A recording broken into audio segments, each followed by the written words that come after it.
Hi guys, it's Clarice and welcome to another video tutorial with me. If you're new to my channel, I put out a lot of watercolor videos, so if you like watercolor and you like doing new projects, painting, be sure to hit the like button, hit the subscribe button, and check the other videos out. Today we are going to be doing something special. This is the long-awaited painting on black watercolor paper, so I hope you guys are excited. And I'm just going to quickly walk you through my supplies. As always, all my supplies are listed in the description below with links for purchase. They are affiliate links, so feel free to purchase off there, or you can totally go to your local store, art store, and purchase there. All right, so let's get started. Here are my list of supplies. So for the paper, we are using Stonehenge Aqua Cold Press Black, obviously, and then for colors, I am using KMS Watercolor. If you don't know KMS Watercolor, she is on Instagram. I believe she's on Etsy. I can't quite remember, or she might have her own store, if I'm not mistaken. But gorgeous, gorgeous, gorgeous line of metallics. Like, I did a quick test on here, and they are so potent and strong. I love it. Especially for black watercolor paper, I think it works beautifully. So I'm going to be using a combination of the C3PO, which is right there for reference in case you have your own line and would like to use your own colors. I've got bronze as well, which is right there. And I do really like the champagne, so I think I'm going to use these three. And also from this little tin box collection of hers, I don't quite know. There's no name for this, but I know she constantly changes colors all the time. This one is called Sage, and Sage looks just beautiful on the black paper. So we are going to go with Sage and a little bit of this olivey glittery color, which is called Meadow. All right, so I'm going to be putting these aside. For brushes, I am using my Silver Black Velvet number 4 and the Vinci Mop number 1, because we want loose organic shapes and then some precise lines. I've got 2 little bowls of water here, and yeah, we're good to begin. So first thing I'm going to do is I'm going to get started by using the Vinci Mop number 1, and let's get started on our nice glittery pumpkins. So I'm making sure the brush is nice and damp, and then I'm going to go ahead and get some of my C3PO goldish color, and I'm really getting in there and getting like a good enough amount of color and activation happening. And the reason I want this is so that when I lay down my brush to do the first stroke, it needs to be really nice and watery, but also pretty dark with the color, right? So that's why I am doing this. So making sure it's also nicely attached to our brush. All right, so we are ready to begin. I'm moving this down, and I think I'm going to do like 3 different pumpkins, because you all know I like to do my flowers and most things in 3s, odd numbers. So let's do 3. And I'm going to start right here by doing our little arc stroke. So using the tip of my brush, pressing down and then trailing off. We do 1 stroke for the for one of the pumpkin rinds. What do you call them? I'm not quite sure. I'm going to leave the center a little bit open or fully open and do another one of those comma strokes, pressing down, trailing off, just like that. I'm going to get some more color, do another one here, and then do another one on here. And I'm just kind of making sure these kind of go down. Notice the space that I have left in between. We want that to happen so that it gives the impression of light and dark. So I've zoomed in, and here's my bronze. I've not really washed it off, but I'm getting most of the bronze from there. And I'm just going to go ahead and create these little loose strokes in between. dipping the tip of my brush in water, I'm just going to add one additional stroke on either side and call it a day for this pumpkin. And I'm just kind of moving the glitter around. If you want it to be slightly darker in certain areas, I'm going to make this one slightly longer. Just kind of adjust the shape so it's more to your liking. All right, perfect. I like this. So I'm going to leave this as is. I'm just going to maybe bring these down a little bit more. Leave these lighter strokes happening at the bottom as well, because we are still aiming for that loose style of painting. And now very quickly I'm going to go take my number 4 and I'm going to get some of the sage directly from here, and we're going to use the sage for the stump. So actually, before we do the sage, let's just do a couple of little strokes, leaving some black space in there, just to kind of seal this, make it seem like it is the extension of the pumpkin and the back. Notice the open space that I'm leaving. And now we're going to create the little stump.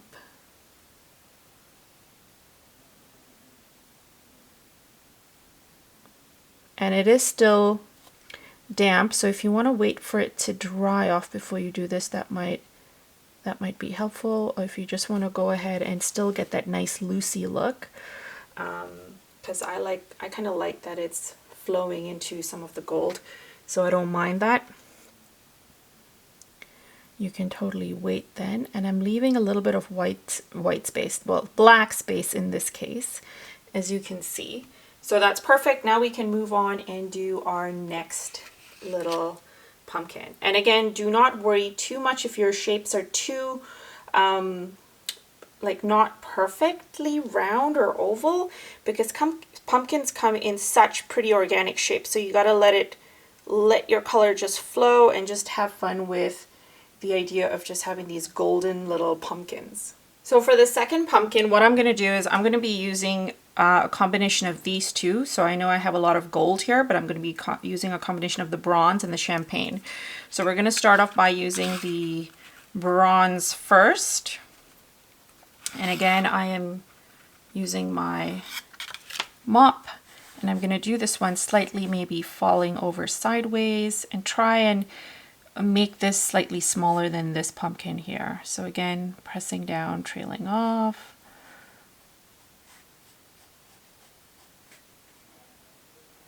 I'm going to do another little stroke here.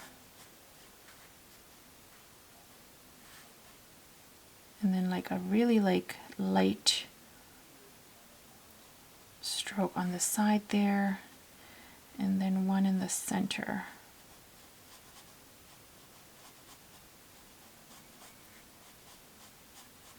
Now these are essentially, for those of you who've been following some of my videos, you know these are pretty much the same strokes you do to create roses.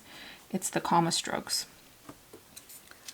So watercolor has a lot of repetitive strokes throughout. Okay, so I used the bronze, now I'm using the champagne. I'm going to get some champagne and I'm going to add it in between here, just to kind of get a nicer, and just on the edges to get a nicer blend. And I don't want to completely lose all the nice color, or the black space that I have in there. Just adding the background little ridges of the pumpkin. I'm allowing this to kind of blend in here. So this is a loose, artsy kind of style of doing the pumpkins, and also making it pretty. Okay, so that's perfect. So we've got one here. I'm going to allow this to dry before we kind of go in and do the little top.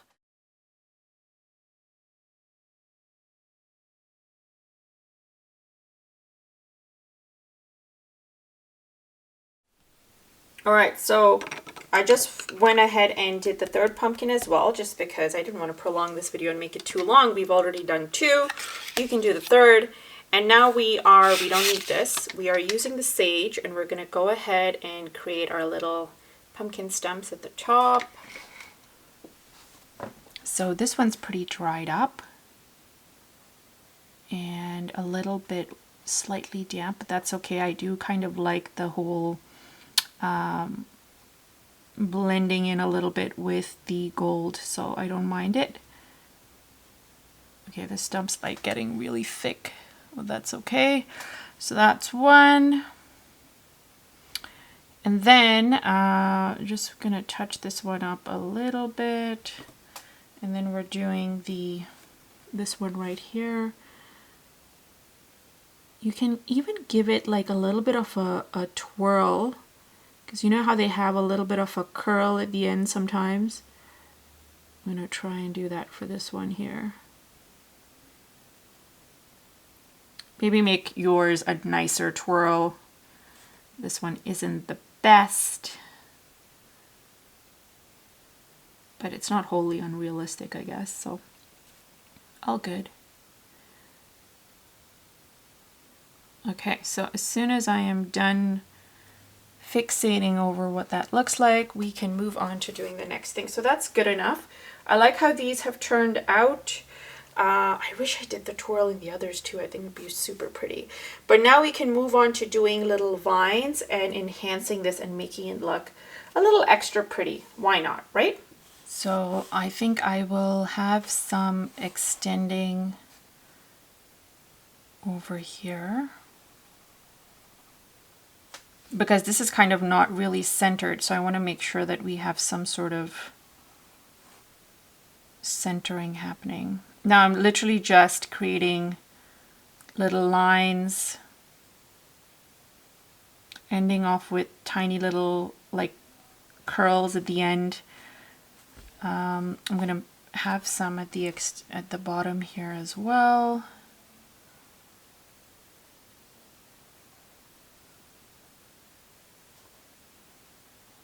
And then once we've kind of figured out where we want to do these, I am then going to proceed and do some nice little leaves happening on here as well. So one can come this way.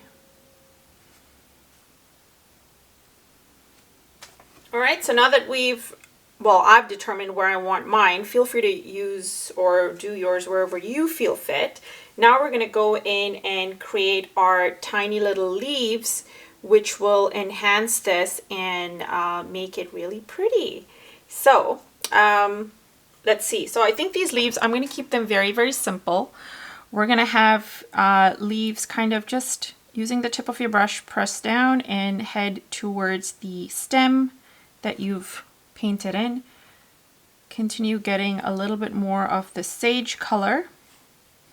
We're going to do a couple of these sort of leaves, and then we are going to do some that are the nice olive green. So I'm just doing a good enough variation of these here and there, and then we will move on to doing the olive green. So the ones at the bottom, I'm just going to make them seem tinier if I can. But again, you gotta kind of figure out where you want to place your leaves and go with it.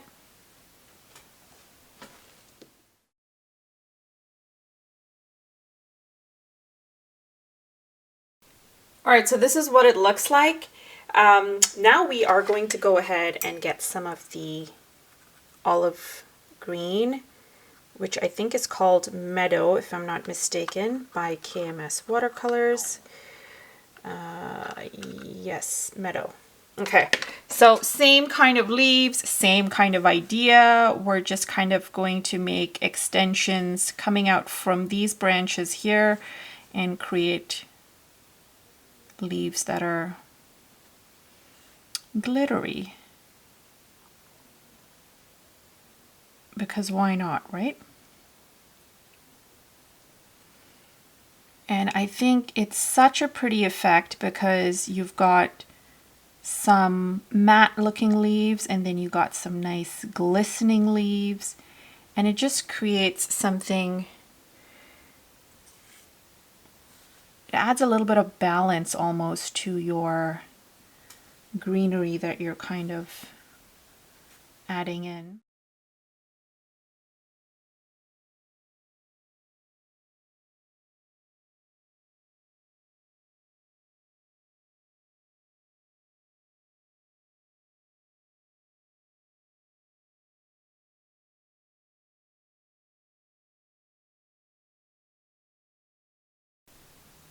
I've decided to add one more element to this because I feel like it's super pretty and I don't want to stop just here. So what we're going to add is some cute little berries, berry type elements, that's what I like to call them. And I'm going to revert back to my sage color because I really like that green to create the stems. And then for the actual berries themselves, I'm going to use that little, the pink that I got right here. And it's called Miami, which is so pretty. Okay, so starting off, I think I'm just going to do these elements happening in between over here. And so we've got our stem, and we're going to extend from the stem. So for instance, I'm going to pretend like that's at the back of the pumpkin, and we're just going to extend and draw little branches. That's what I mean by extend. Make this slightly taller, and then have another one extending this way, and little branches coming out from it. And then one, possibly a couple from behind of this pumpkin, the back of this pumpkin, behind of this pumpkin. Y'all know what I mean though, right? Trying to be grammatically correct while explaining myself and doing a video. All right, so I've done some here. I think definitely we should do some over here. This one can be pointed in this direction. And we'll have another one in this direction. So these are the main branches or stems. Tiny ones extending from it to create more little elements. You can have some coming out from the ones you've created as well. So something just like that, if there's room. I'm just going to determine where we're placing all of this before we move on to creating the tiny berries. Create another one here, make it look like it's kind of off in the back. And I think, so we've got 1, 2, I think it kind of makes sense to have it in one more place. I'm just kind of perfecting these before we move on. Okay, so one more place, I think, so we've got 2 here, possibly over here on this end, because remember how this is kind of slightly off, I mentioned, in terms of pumpkin placement, or not symmetrical. Not that I kind of like symmetry in my paintings anyways, but you know, still kind of bothers me sometimes. So, okay, so I think this is a good enough spot. And as soon as we're done this, we are going to start putting our pink little berries in there, and I think they're going to look so cute. All right, so I kind of went ahead and added some over here as well, because I figured let's fill up the place a little bit and just make it seem like it's coming out from there too. Okay, so I've taken out Miami. Such a pretty little pink, I know, isn't it? And now we're just going to create these tiny little oval type berries at the ends of these, and then we're going to be done. So again, using my number 4, I'm going to start off in the areas that I know I did first, because I'll know that they are not damp anymore. And just tiny little oval buds.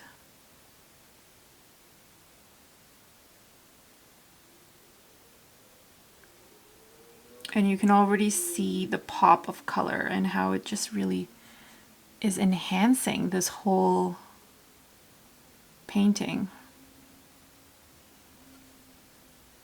Now I'm using pink because y'all know I love my pink, but if you like any other color that you're more partial to, if you want to do an orange, you want to keep with the theme of autumn or fall or Thanksgiving or what have you, then absolutely. But if you're a little more adventurous and want to do something a little more out of the box, kind of like me, then something like a pink or a bright blue would be nice. You can even take it the holiday route and make it red. That would also work, I think, quite nicely.